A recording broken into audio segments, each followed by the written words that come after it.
And now it's time for Guerilla Roundup. They'll let you know what happened overnight when things transpire you whilst you sleep. Right there in the loop you keep. Welcome, and this is the very first of our daily wraps of the Test match from New Zealand. I'm MessyJez, and with me today is someone who needs very little introduction because you hear him a lot if you listen to Guerilla Cricket. Is Gary Naylor. Welcome, Gary. Well, I'm delighted to be breaking new ground with you, Jez. Another initiative for Guerilla Cricket, but what a splendid day's play we've got to look back on. First day of the series, Mount Maunganui, storms in the heavens and storms on the field, albeit not storms between arguing players, but storms of wickets and runs. So, just for our listeners, this is the very first time we've done a summary, so forgive us if it gets a little jumpy on occasions.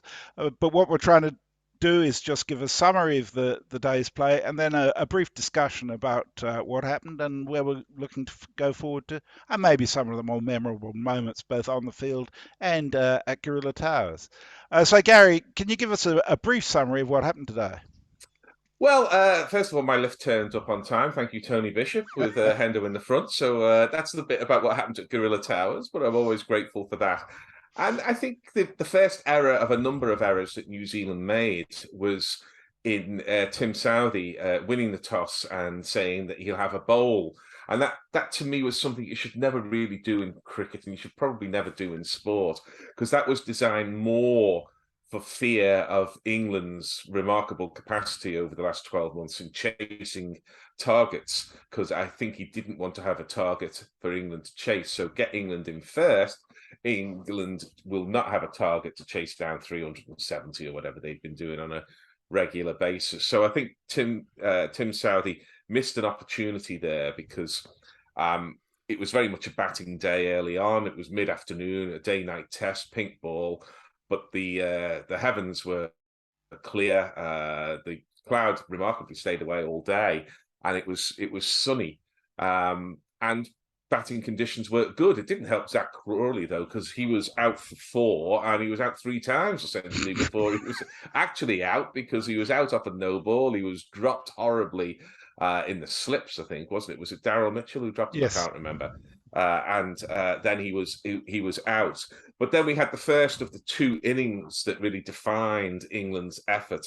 Remarkable, really, from Ben Duckett, who hit the ball bloody hard through the covers along the ground when he was driving, and then he slashed the ball with that slashing square cut that he has, where he breaks his wrists as the bat impacts the ball, which sends it zooming across what was a very slow outfield, really. And he made 84 off, a ridiculous 68 runs. We used to talk that it was sort of once in a blue moon that, not once in a blue moon, once in a generation that a batsman would make a century on the morning of a test match. And England seemed to be threatening this in almost every test. Because Zach Crawley made 91 before lunch, I think, in Pakistan on his way to a century. And Duckett made 84 and could well have got 100 today. Ollie Pope was keeping him company. He was pretty good with 42, but he was outshone by Ben Duckett. And then Joe Root played a shot which really is unbecoming of a man who will still probably end up as England's leading test run scorer. He got 1 reverse scoop to go and then played it a second time, was out for 14.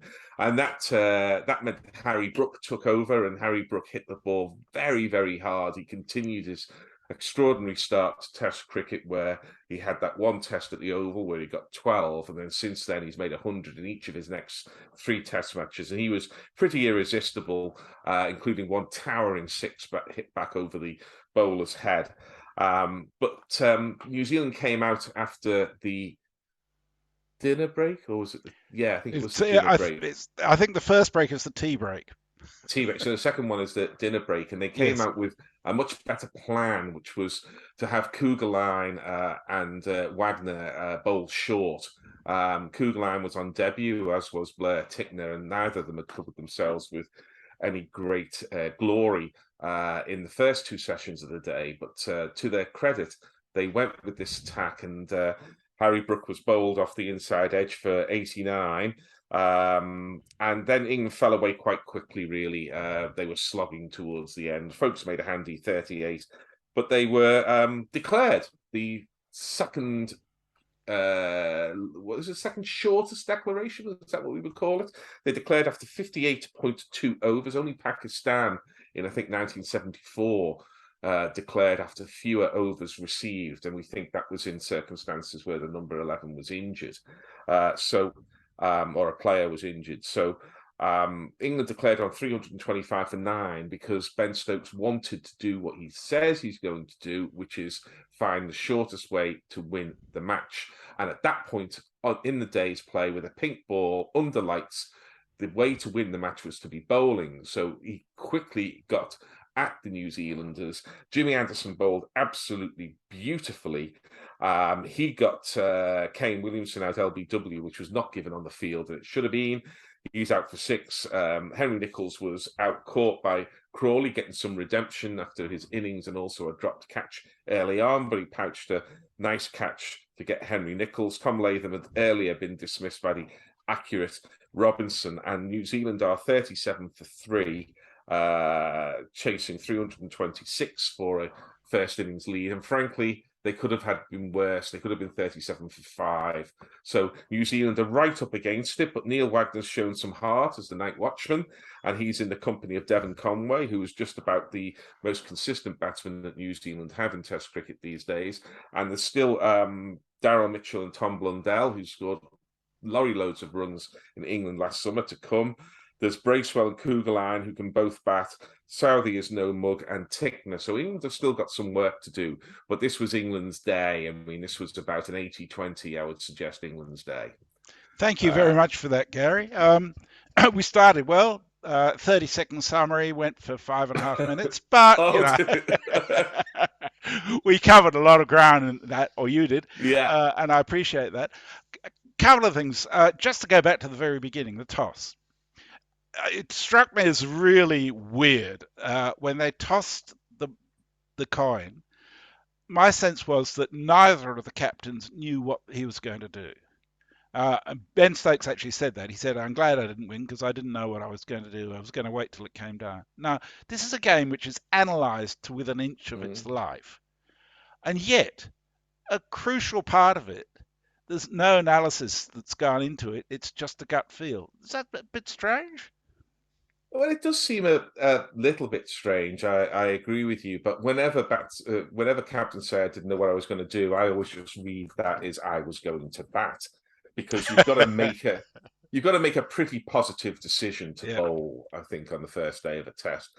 And so I think Southey was very keen to deny England the opportunity to chase, and he was not going to unleash the dogs of hell that England have in the fourth innings of test matches over the last 12 months. So I think he was always going to bowl. Stokes would be in that difficult position. Maybe he was umming and ahhing because everything says bat, but he also wants to chase. So he might have just gone with a feeling, looked up at the sky, looked down at the pitch and thought, we'll have a chase or we'll have a bat. I think he would have batted. I think Stokes would have batted. That makes sense. The pink ball. I think there's a lot of mythology built around the pink ball. I do. And how it swings under lights. I think some of that was spoken tonight. But the truth is that by the time we got to the session after dinner, the last session of the day, there were immense black clouds that had been looming out to sea, had come closer. It was very much the sort of atmosphere you would love if you were going into bowl on a morning in Lords, with the heavy cloud cover and the potential for the ball to swing. So my general gut feeling was that yes, the ball was swinging, and Anderson and Broad and Robinson were bowling beautifully, and the reason for the swing was related partly to their skill, of course, but also just to the cloud cover, making it a much better time for bowling than the morning was, or the earlier in the day was when the sun was shining. Yeah, and they bowled better lengths. They bowled Yeah, very little that was short. They did not invite the horizontal bat shots the way that New Zealand had. But I think they're just better bowlers, and they yeah. would be. I mean, Anderson and Broad have got what's it, 1,100 Test wickets or something between them, and Kugelheim and Tickner have got zero Yeah, and because they're both on debut, as they say in your well, neck of the woods, Jez. no, nothing wrong with saying debut. Um, the but no Bolt, and Yeah, really, real pity that Jameson was injured again this yeah, week and wasn't there. but That could have made a huge difference having some good bowling because even from the very first over, Wagner was struggling, and yeah, although he ended up with 4 wickets, he wasn't bowling well no. until later in the day. But it's not So just no Bolt and no yeah, what to say, no Bolt and no Jameson, Jameson, yeah, because there's no Matt Henry who's on no, maternity, there's no Jimmy Neesham, and there's no Lockie Ferguson. yeah, So this is I wouldn't see Jimmy Neesham as a sort of breakthrough bowler. Uh, no, but he's an but experienced bowler, yes, yes, and yeah, there's no way you're picking either Tickner or Kugelheim ahead of Jimmy Neesham if Neesham's available, especially because he's going to bat. He will yeah, bat at 6 or 7. So we're playing we're playing the world champions without the world champions attack here. yeah, yeah, Uh, and I mean, it's a bit sad in a way because it's an it unfair is. fight, and as I see see it in those circumstances. But the England batting, so let's leave Crawley to one side. The real beauty of it in terms of the Bazball style lay in Brook and Duckett, who sound like a men's outfitters, don't they? But they really showed what can be done by actually backing yourself and doing what Ben Yeah, Stokes has given license to do. yeah. And I noticed, for instance, Neither of them slogged the ball. There was no slugs from either of them. yeah, The only real slog, and it was a particular kind of slug. The slogging came at the end, where England wanted to get off the field and bowl. The only slog and a particular cancer was Joe Root's strange sort of addiction these days to the kind of reverse scoop. But so there's a Duckett question in relation to that. didn't slug it.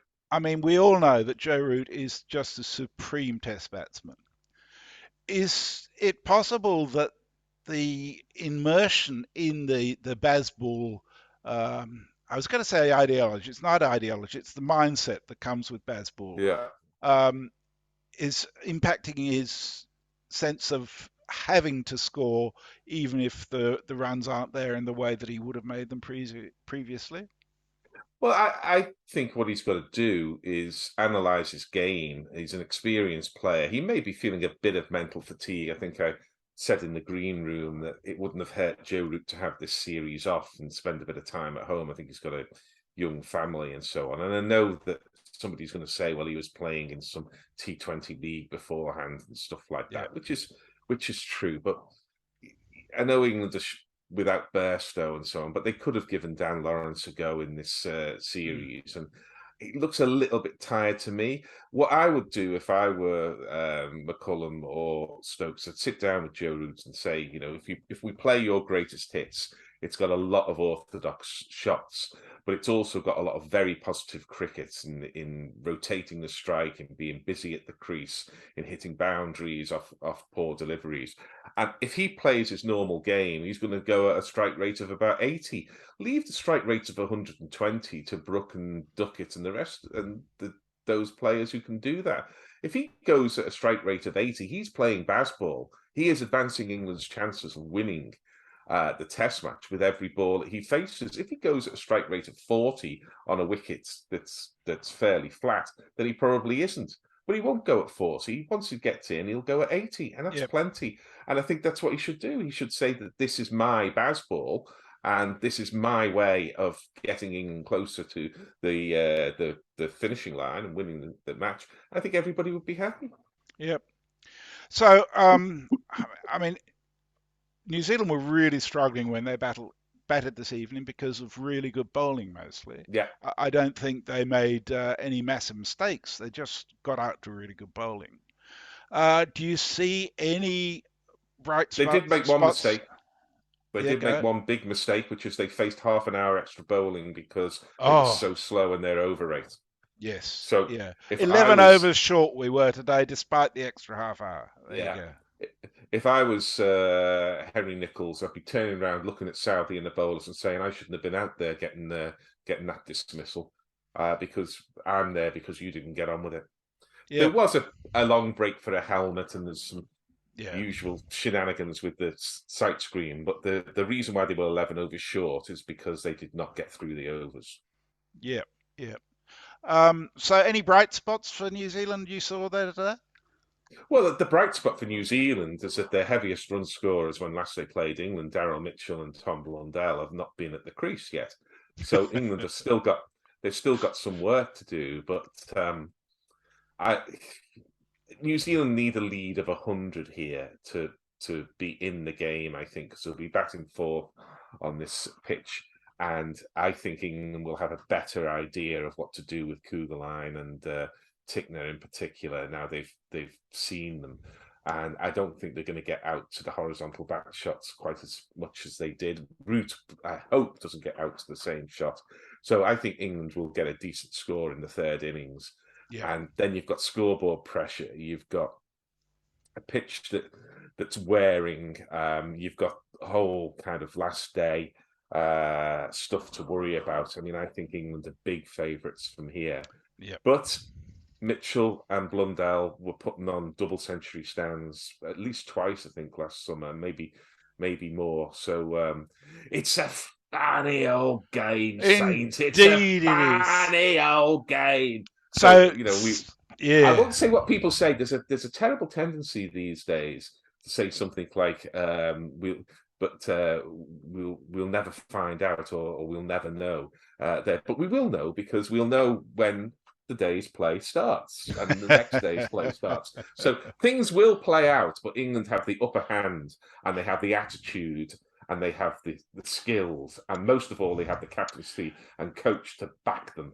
Yes, well, when you consider they made 325 for 9 declared and New Zealand is 37 for 3 at the close, that's a very strong position to be in. So that's the game itself. Just a couple of things I want to deal with before we sign off. Go on.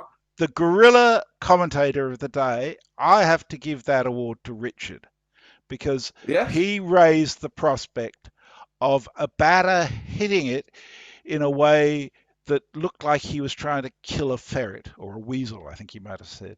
So we ended up with a long discussion on Twitter about ferrets, weasels, and others of that family.